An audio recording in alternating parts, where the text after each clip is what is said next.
he had in all of our lives. I just wrote something down.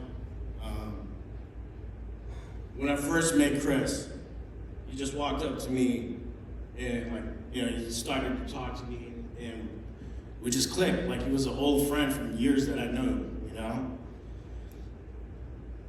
back then, I used to be bigger. I used to be like 350 pounds. And Chris, he was, a little chunky himself, And,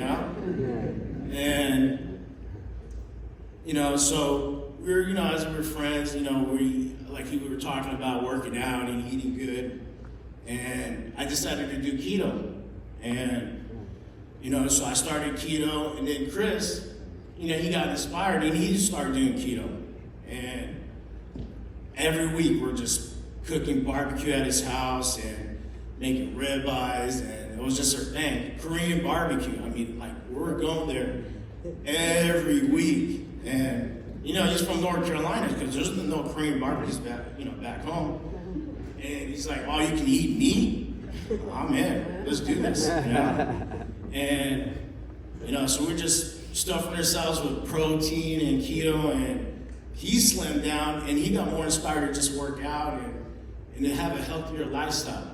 And for me, from being like 350 pounds, and I lost way more than that, we always inspired each other to do better. He came from North Carolina, and, he hit rock bottom when he came out here.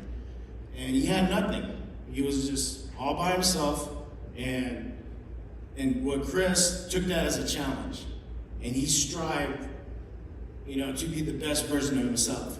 He came here on his own, and he mastered California. It's not easy living out here. It's very expensive for all of us, But he became very successful on his own with no help.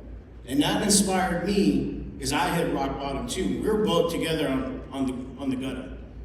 And I seen Chris hustling, got his own place, got his own car, making really good money, and he was such a great salesman. He sold me. He was trying to sell me every day on something, and I had to buy it, I had no choice. And I'm a good salesman too, and he just was better. But that's who he was. He's very competitive in nature. We were playing poker at my buddy's Matt's house, and I'm pretty decent at poker, and there's times I got lucky and I beat him. And I saw the fire in his eyes. He just did not let me win, He was just keep going and going. And that was the thing. He just never stopped. And he was striving to be the best version of himself. And which he did. And that inspired me and a lot of you guys who we saw Chris. Because he was such a special, unique person. And a person like him don't exist. It's very, very rare. And I was blessed and fortunate enough to have a friend, and I call Chris as one of my really, really good friends.